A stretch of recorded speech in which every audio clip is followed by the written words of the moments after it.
Fala, Lula.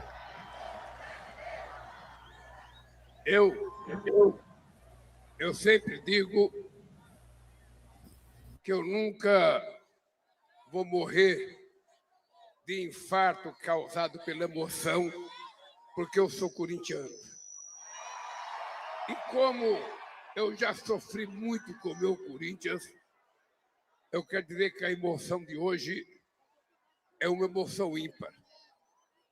É uma emoção que eu estou sentindo muito mais forte do que a que eu senti em 1979, aqui mesmo nesse estádio, quando a gente não tinha um palanque bonito como esse. Não sei se vocês perceberam aquela foto que eu estou em cima da mesa. Aquilo é uma mesa de um bar que foi tomado emprestado, porque a gente chegou aqui, tinha milhares de pessoas e não tinha nem palanque, nem tinha microfone e nem tinha megafone. Eu tive que falar para vocês e cada um ia repetindo o que eu falava até chegar no final. Eu não sei que mentira chegou no final. O dado concreto é que a greve foi um sucesso. E eu quero dizer para vocês que eu estou de chapéu, primeiro porque eu gosto de chapéu, mas hoje é porque eu fiz radioterapia na cabeça para cuidar de um câncer de pele e eu não posso tomar só na cabeça. Mas eu quero dizer para vocês que eu vou usar a minha saúde e vou tirar o chapéu para todos vocês.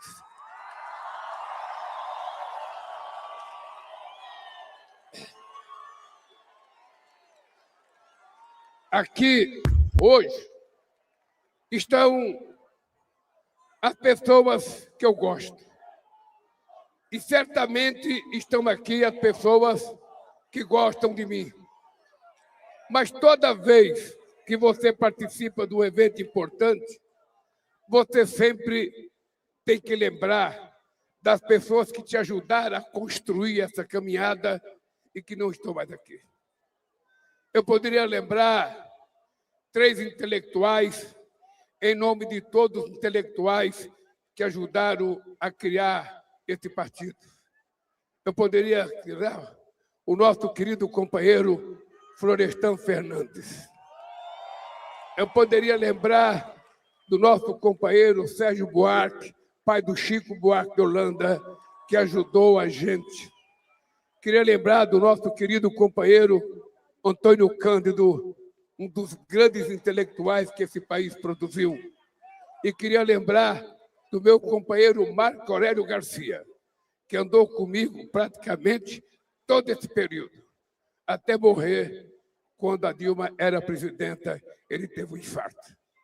Eu quero lembrar de pessoas como Chico Mendes, que morreu em 1978.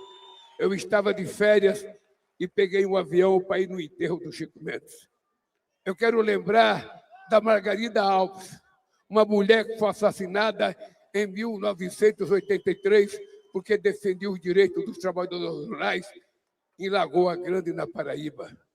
Eu quero lembrar do Wilson Pinheiro de Souza, dirigente sindical rural na cidade de Basileia, no Acre, que morreu assassinado por um fazendeiro. E pela morte do Wilson Pinheiro, eu fui no enterro à noite e eu disse uma frase em cima do caixão dele. Eu estou cansado de chorar a morte em cima de cadáveres de companheiros assassinados pelo latifundiário. E disse, está chegando a hora da onça beber água. A gente não quer mais chorar. No dia seguinte, os trabalhadores mataram um fazendeiro que era um suspeito de ter matado o sindicalista. E eu fui condenado a 3 anos e meio de cadeia porque eles disseram que aquela frase minha era feia para os trabalhadores matar. Uma bobagem, uma mentira, como tantas mentiras que contaram sobre mim nesses 47 anos de trajetória política e luta minha. Pois bem, eu quero dizer para vocês que aqui não está uma pessoa que simboliza tudo que eu sou na vida, que é a minha mãe.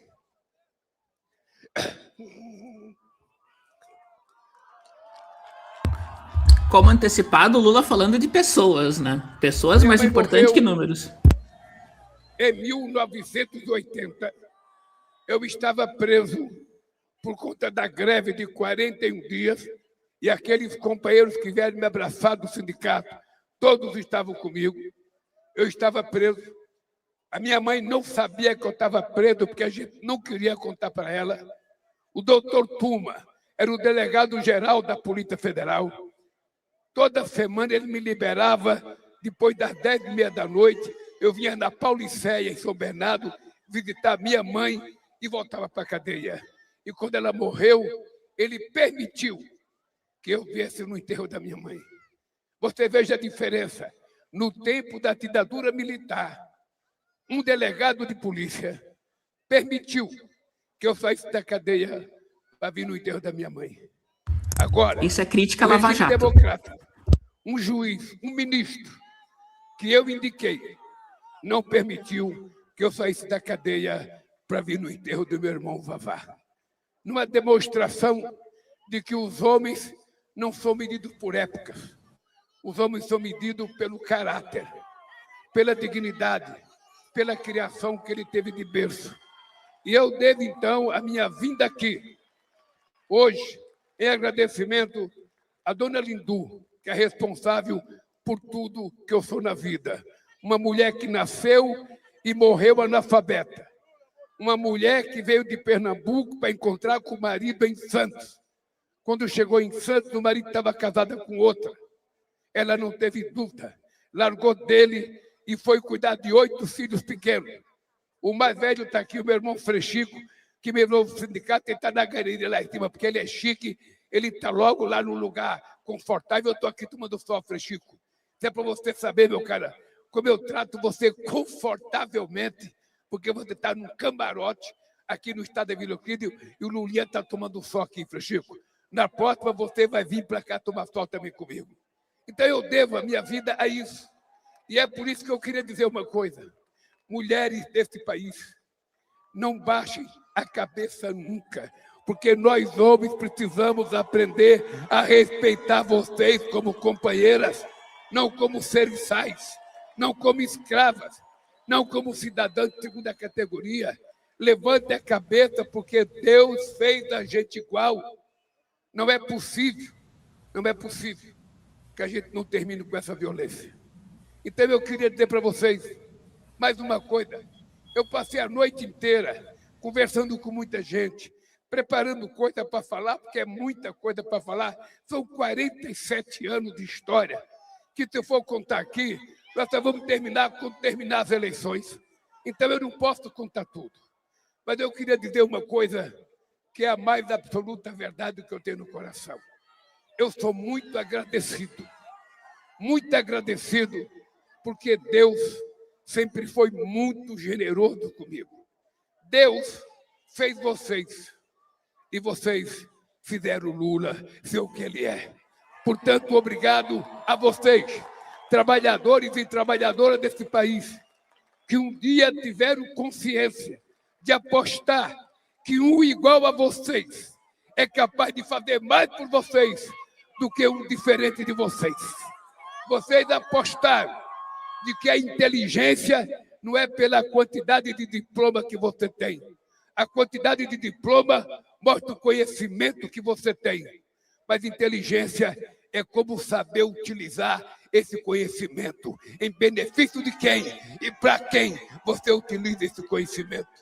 Portanto, muito obrigado a cada homem, a cada mulher, de todos os estados do país, do Iapoque ao Chuí, de Natal até o Acre. Muito obrigado a cada trabalhador que um dia de eleição, teve a coragem de levantar e dizer: eu vou colocar na presidência da República um peão, quase que analfabeto, porque eu só tenho um diploma primário e um curso de Senai. Mas tem uma coisa que os outros não têm. Eu conheço o coração e a mente de vocês, e eu tenho certeza que os outros que passaram por esse país não conheceram. Eu preparei algumas coisas. Quero dizer, Jandinha, como Deus é justo. Quando a Marisa morreu, eu pensei que era o fim da minha vida. Porque eu tinha vivido com a Marisa 45 anos. Eu achei que o mundo tinha acabado. Mas da mesma forma que Deus levou a dona Marisa, Deus me trouxe você para ajudar a continuar nessa luta e continuar vencendo as batalhas que nós temos que vencer. Eu sou obrigado a agradecer a Deus todo dia, porque vim da onde eu vim. Não morrer de fome até os 5 anos de idade de quem nasci em Caeté. E chegar a ser presidente da República 3 vezes só pode ser o dedo de Deus e a compreensão de vocês. Por isso, muito obrigado outra vez. Mas, companheiros e companheiras, foi aqui, exatamente aqui. O nosso palanque era daquele lado, não tinha aquela arquibancada. Foi aqui que eu tive a mais importante lição de sociologia política que um homem tem. Greve de 1979. Este estádio local. A greve estava durando há 15 dias. E os empresários fizeram uma proposta que eu achei que a proposta era boa. Os empresários ofereceram para a gente 15% em 3 parcelas de 5. Os empresários admitiram pagar os dias parados da greve, não descontar nas férias e pagar o fundo de garantia que iam descontar de nós. Eu achei que a proposta era boa. Eu vim aqui para esse estado. Eu tinha uma comissão de fábrica de 300 trabalhadores. Eu mandei a comissão de fábrica vir para cá. Vários daqueles companheiros que me abraçaram estavam aqui. E eu mandei eles virem para eles sondarem com os trabalhadores se os trabalhadores iam ou não aceitar a proposta Alckmin. E quando eu cheguei, todo mundo falava: Lula, a peãozada não vai aceitar o acordo. A peãozada está radicalizada, não vai aceitar o acordo, porque a gente tinha preparado os trabalhadores para uma guerra. Aí nós chegamos aqui, cada um que ia falar, Alckmin era vaiado. Cada um que ia falar era vaiado. Quando eu fui falar, tinha mais gente do que tem hoje aqui, porque eu não tinha esse parque, estava tudo lotado de gente. Eu fiquei pensando, se eu colocar o acordo em votação, eu vou perder. E eu não posso perder, porque um líder não pode perder uma votação. Ele tem que ter capacidade de persuasão. Então, ao invés de colocar o acordo em votação, eu propus um voto de confiança em mim.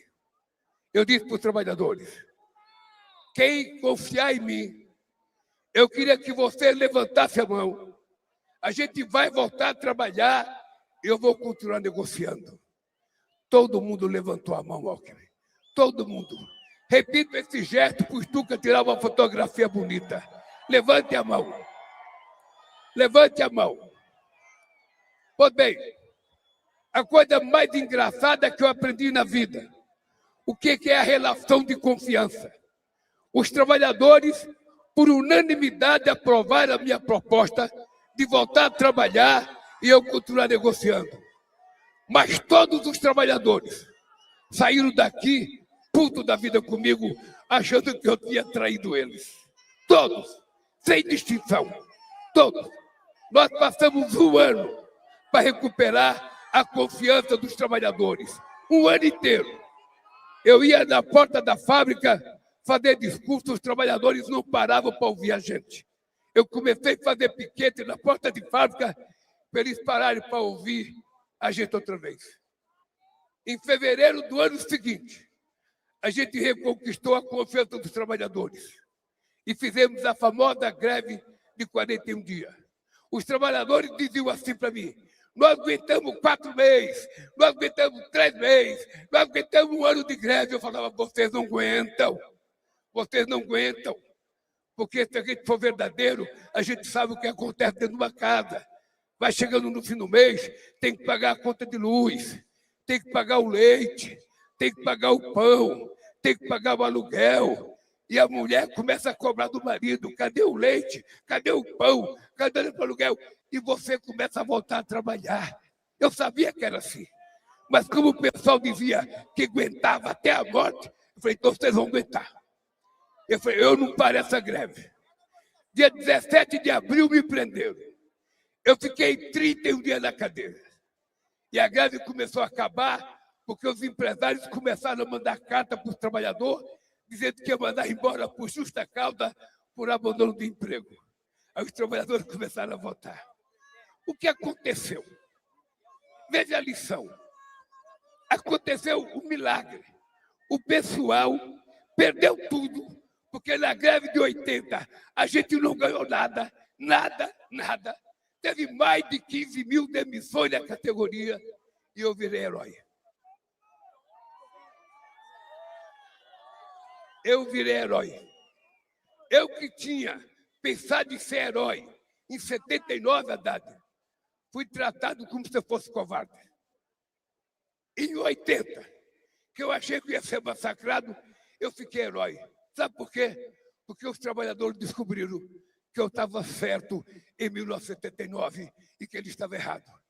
E eles aprenderam a lição em 1980. E eu quero agradecer a vocês outra vez, porque vocês fizeram bem de voltar a trabalhar, porque vocês têm que cuidar da família de vocês. Pois bem, companheiros, isso foi a mais importante lição política que eu tive na minha vida. Por isso, eu estou muito agradecido a vocês e a lembrança desse Estado, para mim, é uma coisa maravilhosa. Mais do que maravilhosa. Para mim, é inesquecível o que eu vivi aqui. Mas nós estamos aqui também a partir das lutas, sabe, porque a gente pensou em fundar um partido. Eu era contra fundar partido. Eu era contra partido. Depois das greves de 78, eu dizia que eu não gostava de político e odiava quem gostava de política. Eu pensava que eu era esperto. No fundo, eu era imbecil. Porque sabe qual é o defeito de quem não gosta de política? É que o país é governado por quem gosta. E de quem gosta são esses que estão eleitos, nós estamos ferrados. Então é preciso a gente gostar da política, a gente fazer política, para a gente aprender a escolher corretamente quem é que vai ser vereador, quem é que vai ser deputado, quem é que vai ser prefeito, quem é que vai ser... Porque senão a gente passa o ano inteiro brigando contra os patrões e chega na época das eleições, a gente elege um patrão para prefeito, para governador, para ser presidente da República, para ser senador, para ser deputado federal. É uma contradição. É como se você pegasse uma raposa que estava relinchando para você e colocasse a raposa dentro de um galinheiro, achando que a raposa ia cuidar das galinhas. No dia seguinte, quando você fosse suas galinhas tinham virado o quê? Comida da raposa. Essa descoberta política, Alckmin, eu tive aqui nesse estado.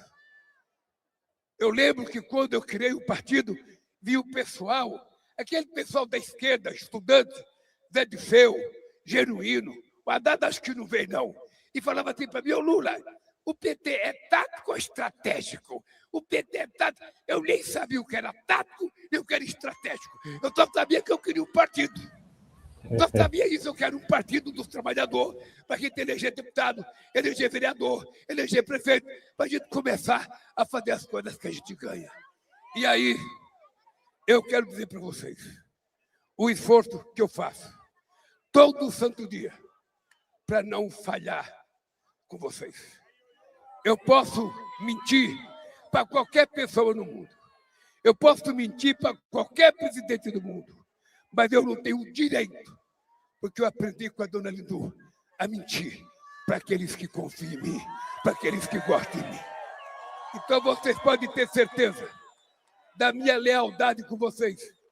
E é por isso que eu tenho muito orgulho de estar aqui, 47 anos depois, com o mesmo tom de voz, talvez um pouco mais rouco, talvez sem a eloquência da voz que eu tinha, mas estou aqui para dizer para vocês,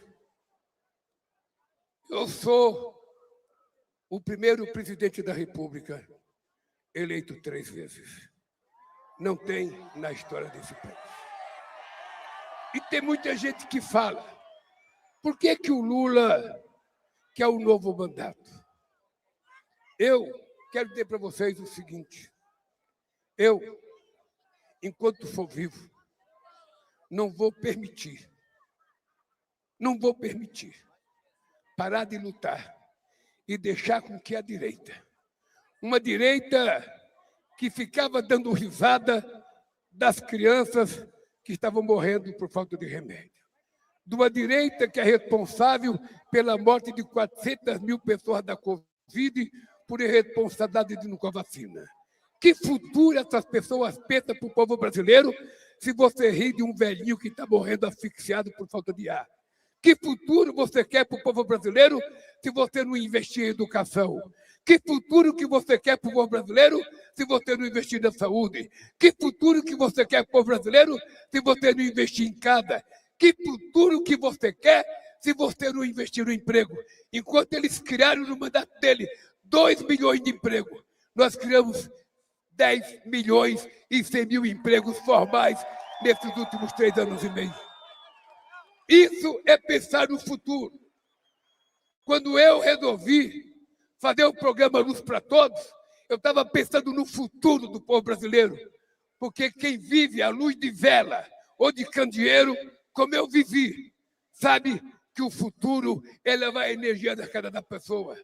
E a pessoa precisa saber, nós levamos para o futuro 17 milhões de pessoas que viviam no século XVII, na escuridão, nas trevas, e nós levamos luz elétrica para a casa das pessoas, para as crianças aprenderem a comer, enxergando a cara dos seus irmãos, enxergando o que estava mastigando.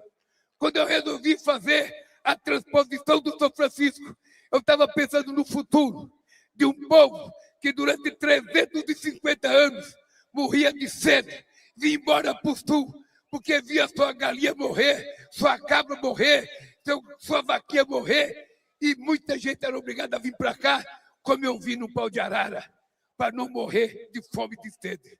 Pois bem, quando nós pensamos em fazer a transposição, eu estava tentando realizar um sonho do imperador Dom Pedro II, que pensou fazer a transposição em 1846 e não deixar ele fazer. E eu falei, é um pernambucano de Garanhuns que vai fazer a obra que o imperador não conseguiu fazer.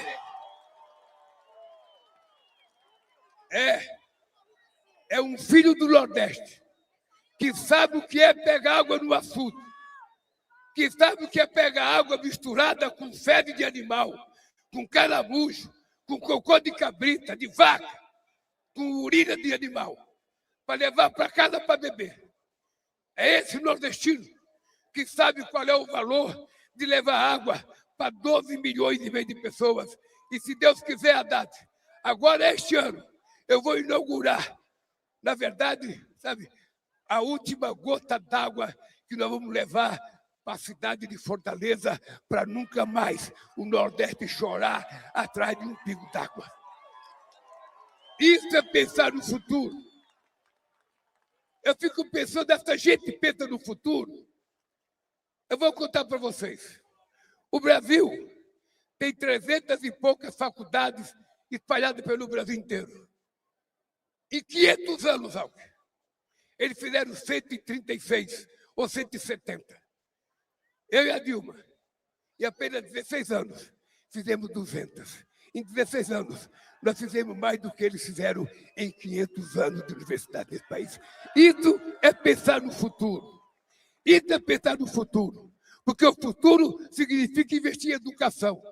O futuro significa formar o nosso jovem. E é por isso que eu estou pensando. E estou pensando muito, se prepare, porque vai ter mais. O Haddad não vai ter mais ministro da Educação, porque vai ser governador de São Paulo. Então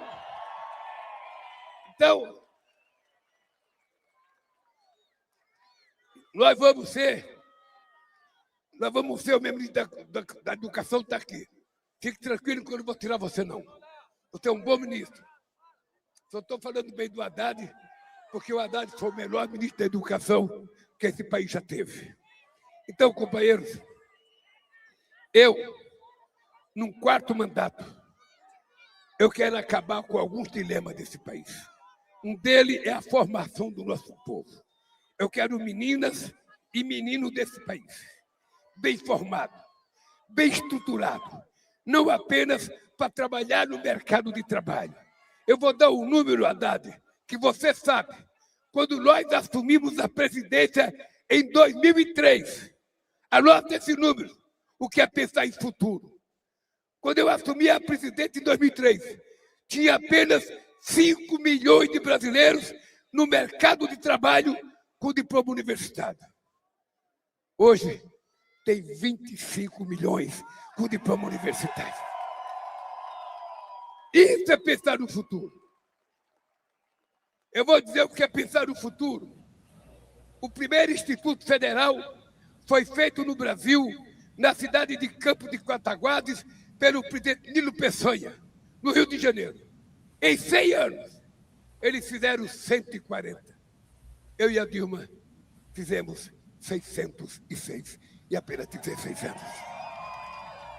E vamos terminar o mandato com 800 institutos, para dizer para vocês que isso é pensar no futuro.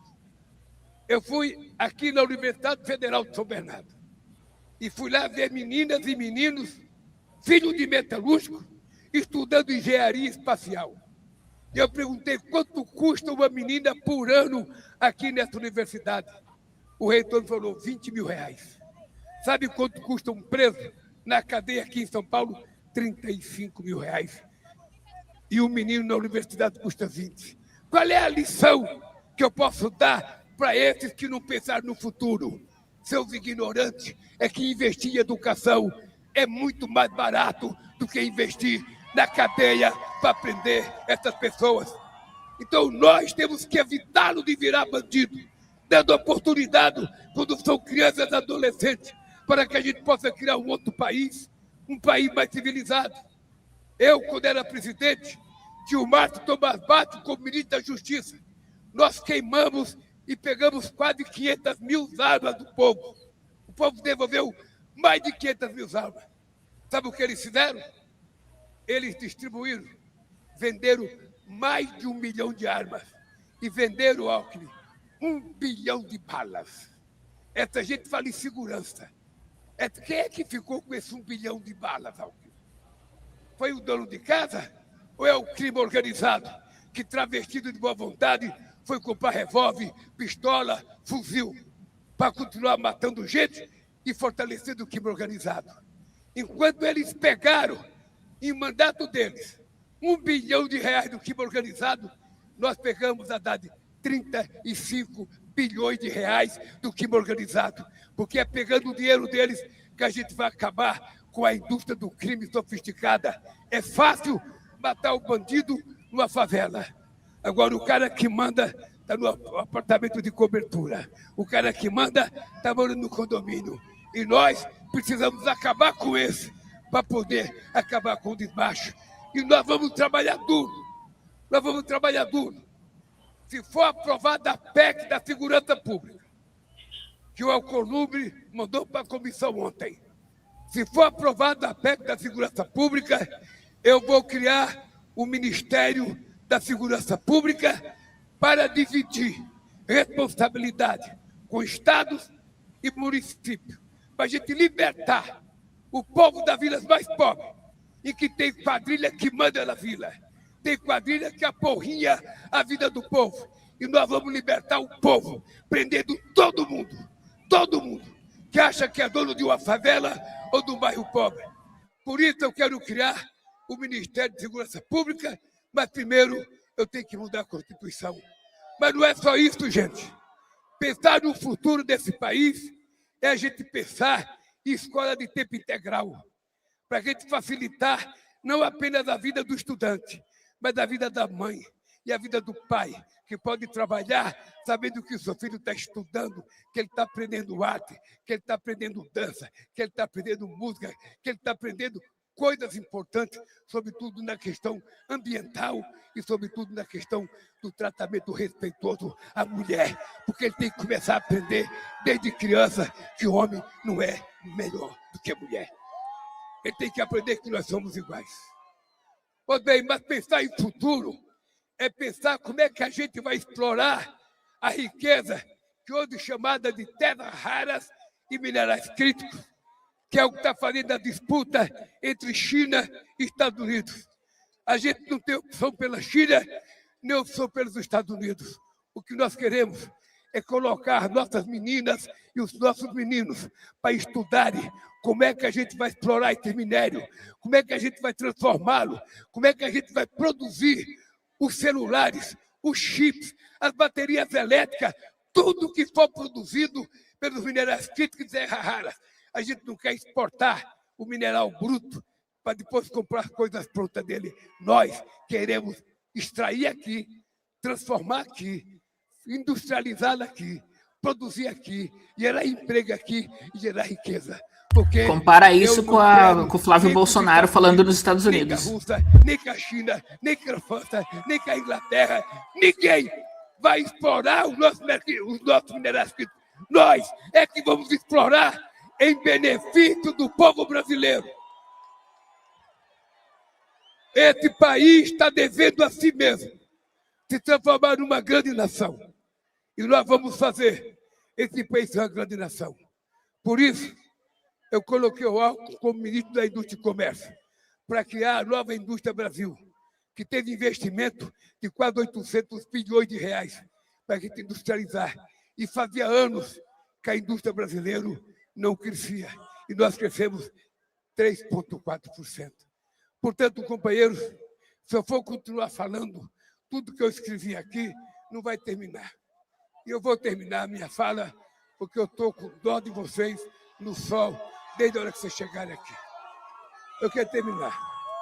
Eu, dentro de 10 ou 15 dias, eu e o Alckmin vamos apresentar a nossa proposta de governo para o próximo mandato.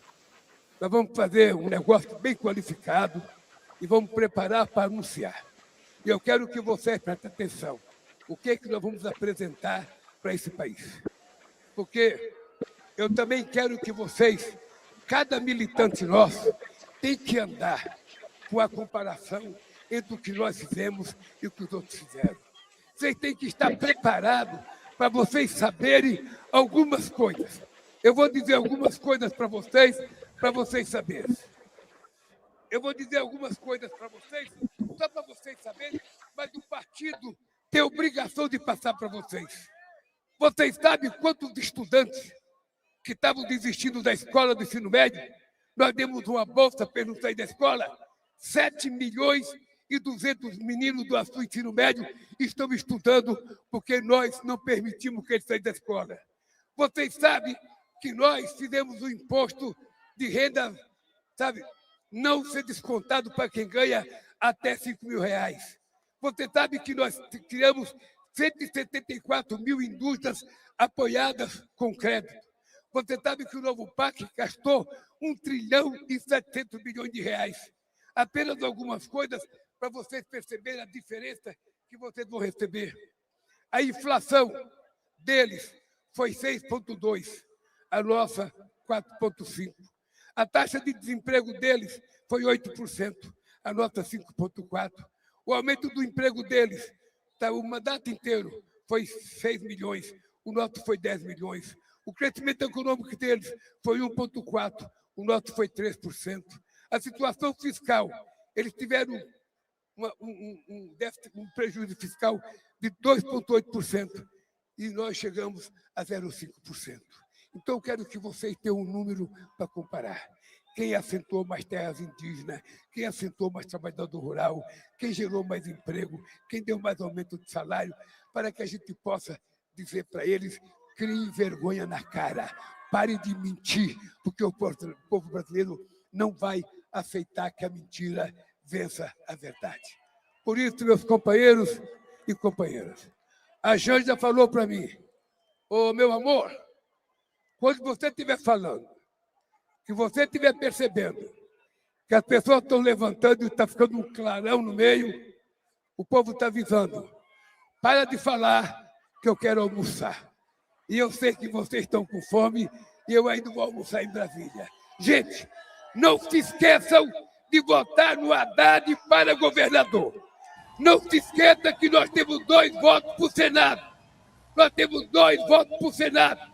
Quem votar em Marina, vota na Simone. Quem votar na Simone, vota na Marina. Quem votar na Simone, na Marina e no Haddad, vota no Lulinha para presidente da República.